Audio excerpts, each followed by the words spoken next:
Vaayirasii koronaa uummata addunyaa shororkeessuun godaannisa yommuu hin dagatamne ta'ee as ba'e kanaaf qorichi isaa dursanii of eeggannoo cimaa gochuu akka ta'e ogeeyyota fayyaatii hanga saayintistootatti lallabamaa jira. Haa ta'u garuu guyyaa gabaa dhaabbilee tajaajila hawaasaa fi kanneen biroo bakkoota tajaajilamaan baay'inaan itti ol ga'utti aadaa fi amala hawaasaa biraatti jijjiiramni jiru gaarii ta'us hedduu namoota biratti laafaa ta'uu taajjabneerra. Akkuma amma isin duubatti argaa jirtan kanatti walitti siiqanii walitti dhiyeenyaan taa'atii jiru. Kana alattillee hubannoos baay'ee kan qabnedha kan nu kaasanii waa'ee koronaa vaayirasii waan beektu maal qabdan? Uumaa jechuun gurratti midhageenya. Ofirraa hoo akkamitti ittisaa jirtan?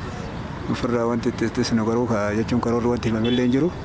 Akka haala reediyoon dhageennutti garuu namni naannoo tokko tokko wayita dhayitaan argatee shafanadhaa hima jedhanii. Kun ammoo weerara dhukkuba vaayirasii koronaa uummata addunyaa raasaa jiru kanaaf kan saaxilu ta'uu ogeeyyonni fayyaa godina Baalee hospitaala waliigalaa Roobee dubbatu.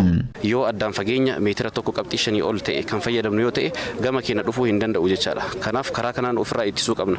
Walitti kaleenyi obboleessa ta'e, fira ta'e, maatii ta'e abbaa fedhe yoo haa ta'u vaayirasii kanaan hubamuu danda'a. Yeroo kanatti namni kamiyyuu of eeggannoo cimaa ta'e gochuu qaba. Bakki cidhaa daboon hojjetamu manneen nyaataa bakka salaataa fi taaziyaatti of eeggannoon godhamu laafaa ta'uun yaaddoo uumaa jiras jedhameera. Manguddoonni biyyaa gama isaaniin bakka kamittuu of eeggannoon godhamu cimuu qabaadhaaman. Rabbiin kennallee sababaa godhaa jedha.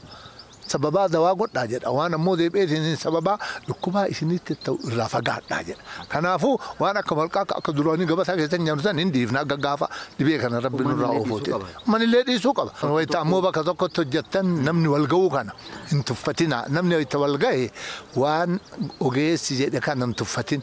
Rabbi ma qabna jedha. Rabbi ma qabna nu martinu osoo rabbi hin qabnu rabbi sababaa godhaa jedha. Hospitaala waliigalaa Roobeetti tajaajilamtoota kutaa tajaajilaa dhufaniif saaxilamummaa isaanii xiqqeessuuf hojjetamaa jira jedhu hojii gaggeessan hospitaala waliigalaa Roobee obbo Geetahuun Hayiluun. Namoonni dhibee addaa kan qufaatii ho'a qaamaa qabanii tajaajila addatti akka isaan argatan kutaa tajaajila deddeebi'anii yaaluu yookaan immoo OPD kan jennu adda baasnee akka isaan tajaajila argatan shakkamaan yoo keessaa jira bifa sanaatiin keessaa baasuudhaaf yaalii goonee jirra.